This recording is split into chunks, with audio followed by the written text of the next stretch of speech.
করেছেন। ও বন্ধু, আজকে আপনার উম্মত রে আপনার জবান দিয়া কোরআনের তেলাওয়াত শুনান। আল্লাহু আকবার বলেন, সবাই বলেন আল্লাহু আকবার।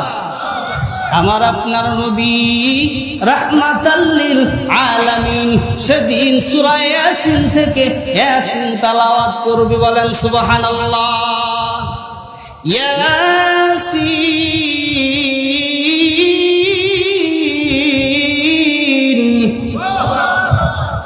ওয়াল কুরআনিল হাকীম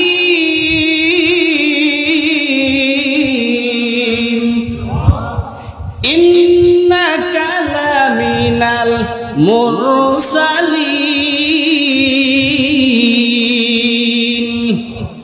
আলা সিরাতিম মুস্তাকিম।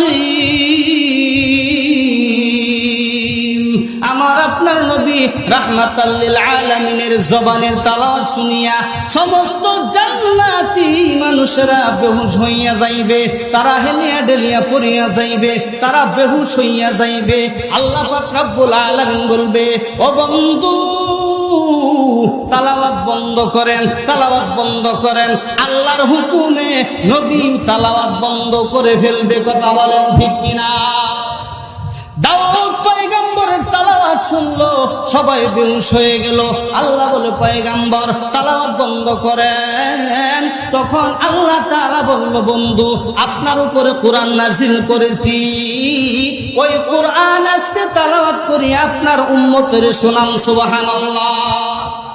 এখন আল্লাহর অর্ডারে, আল্লাহর হুকুমে আমার আপনার নবী তেলাওয়াত বন্ধ করে ফেললেন। এখন জান্নাতি মেহমানগুলোরে বলতেছে, কোন তেলাওয়াত? যে তেলাওয়াত মাওলানা